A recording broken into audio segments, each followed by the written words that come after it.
Isang dosenang CCTV camera ang gamit ng lokal na pamahalaan ng San Mateo sa Rizal para alerto sa pag-araw o pag-apaw ng ilog kapag masama ang panahon.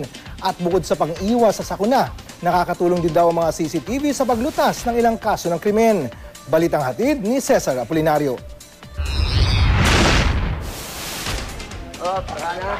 Noong kasagsagan ng Bagyong Ondoy noong 2009, nagmistulang dagat ang mga kalyeng malapit sa ilog ng San Mateo. Dahil biglaan ang sakuna at hindi nakapaghanda ang mga residente, marami ang naperwisyo. Gustong maiwasan ng lokal na pamahalaan ang peligrong malaondoy, kaya naglagay sila ng 12 CCTV sa mga pangunahing lansangang binaha noong 2009. Ang dalawa rito, bukod sa pagmamonitor sa kalye, may kakayahang pumihit para tumutok sa ilog.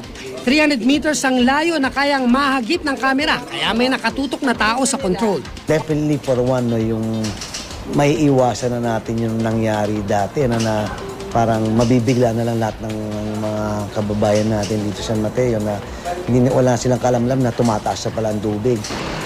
Sa boundary ng Marikina at San Mateo, nakatanim ang isang CCTV. Nakatulong na ito sa ilang kaso ng krimen at sa mga aksidente para makapagpadala ng rescue team. Kaya sa panahon ng bagyo, makakapaghanda na raw ng mas maaga ang rescue team. At kapag tumaas ang tubig sa ilog at umabot sa critical level na 19 hanggang 20 meters, patutunugin ang sirena na nakalagay sa lahat ng opisina ng barangay sa San Mateo. Dahil sa may sirena sa Barangay Banaba, sa boundary, pati raw mga Marikenyo maaabisuhan.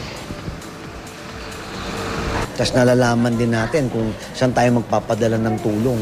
Kaagad, agad-agad, no? Malalaman natin. Tapos yung totoong sitwasyon, malalaman talaga natin. Medyo may pagbabago ngayon. Kasi malayo pa lang sinasabi na eh. Okay na, makapaghandaan agad. Mahigit 34 na CCTV ang balak ng munisipyong ikabit sa peligrosong lugar. 4 dito sa ilog magmomonitor. Nagpundar na rin sila ng generator para gumana pa rin ang CCTV kahit mawala ng kuryente. At balak pa nilang magkabit ng solar panel. Cesar Apolinario, GMA News. Meron sa Marikina, Tumana.